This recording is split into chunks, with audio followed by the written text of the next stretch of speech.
What's up guys, it's Crazy Guy here, and welcome back to Random Fingerboarding Tricks. Today I'm going to be teaching you how to do an Ollie on a fingerboard. Of course. Now, an Ollie is not a random fingerboarding trick. It's a very crucial, important fingerboarding trick because an Ollie pretty much creates the basis for everything, including heel flips, kick flips, varial kick flips, hard flips, all that stuff. All starts from one basic trick, and that's the Ollie. And it also forms, grind slides, manuals on boxes, and all that kind of stuff. And there are a few tricks you can do without the Ollie, like a shove it and impossible, but that's not, we're not talking about that in this episode. So let's get straight into learning the Ollie now that you know how important it is.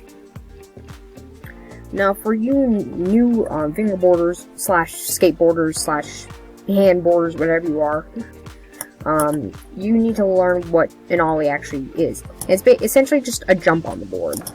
Essentially, just getting your two wheels in the air.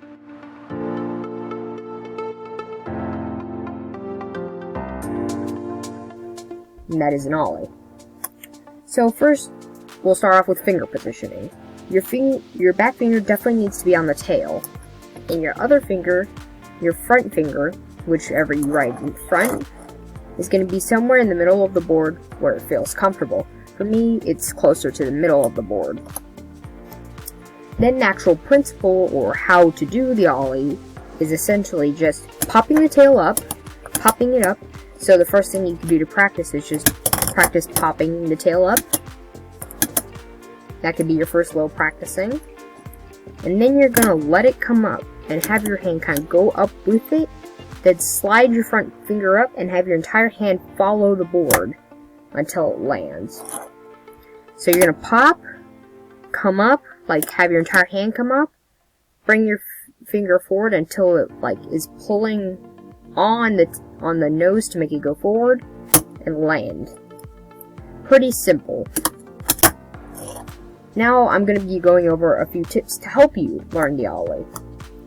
Number one is just putting an obstacle in your way. It could be a little flat bar I have here. It could be a Rubik's Cube if you want. It could be even your phone. It doesn't really matter. Just put an obstacle there. You could start off with something small like this little flat bar. And the reason this helps is because your mind sees it and your senses kind of combine to doing a task, which is the Ollie. So it kind of makes your mind want to pop high enough to clear the object. And that's just kind of how our bodies work, or our minds work.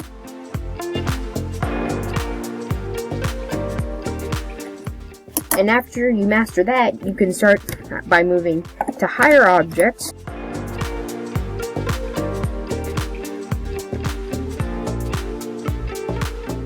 Until you get super big, you're like Ollieing over a Gatorade bottle. I'm just kidding. But increase the height of the object you're Ollieing over, and so that will increase the height of your Ollie. The next tip I do not necessarily recommend, but it is something that you can do to help you, and that's called the rollback. And that is when you roll back and use that momentum to get your Ollie higher. For me, when I was learning to Ollie, that didn't really work well because, number one, I would just do this. Accidentally send the board flying. And of course you don't want that. And also, it can cause bad habits. Like, you do not want to do tricks where you do this. Because it just looks unprofessional, it's just not good form. You can use it to begin with to get your Ollie high and learn the actual principles of Ollieing, but definitely do not do it once you actually know how to Ollie. Decrease the amount you roll back each time you do it.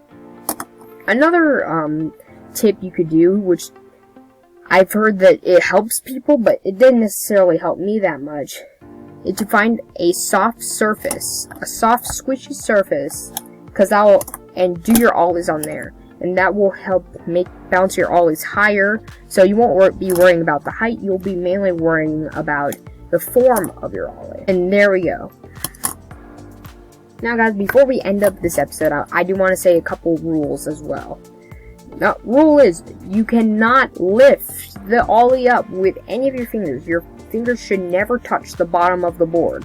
And the reason I'm telling you this, because some people might think, well, that's stupid, who would do that?